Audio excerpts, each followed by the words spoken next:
తేరాపురం నుంచి పట్నం వచ్చిన మా ఆంటీలు చాలా అరుదుగా చేసుకుంటున్న కాయ ఆవకాయ చేసి చూపిస్తారన్నారండి.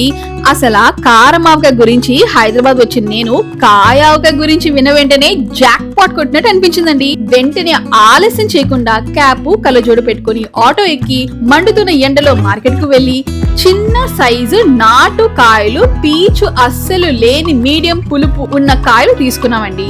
ఒకవేళ అలాంటి కాయలు దొరకపోతే చిన్న సైజు టెంక ముదిరిన తోతపూరి కాయలు కూడా తీసుకోవచ్చంట. ఈ ఇంపార్టెంట్ స్టెప్ అయ్యాక బకెట్ తీసి నీళ్లు నింపి కాయలు కడిగి మంచిగా తుడిచి ముచ్చి తీసి కాయ కోయించి ఇంటికి తీసుకొచ్చామండి. కాయ మాత్రం గుత్తి వంకాయ కోసినట్టు మధ్యలో ఇలా జాగ్రత్తగా కోయించాము. ఇప్పుడు అసలు సిసలైన ఘట్టం అదే కాయ విడిపోకుండా జీడి తీయడం అండి.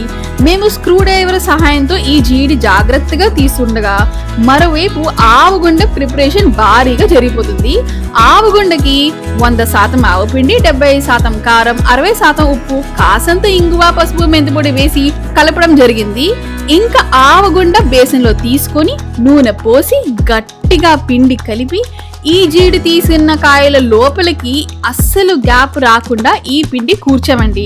ఇది ఒక డబ్బాలో 9 రోజులు పెట్టి ఆ తర్వాత 6 రోజుల పాటు పొద్దున్న ఎండలో అన్ని వైపులు కాయలకి ఎండ తగిలేలా పెట్టేస్తే కాయ ఆవకాయ రెడీ.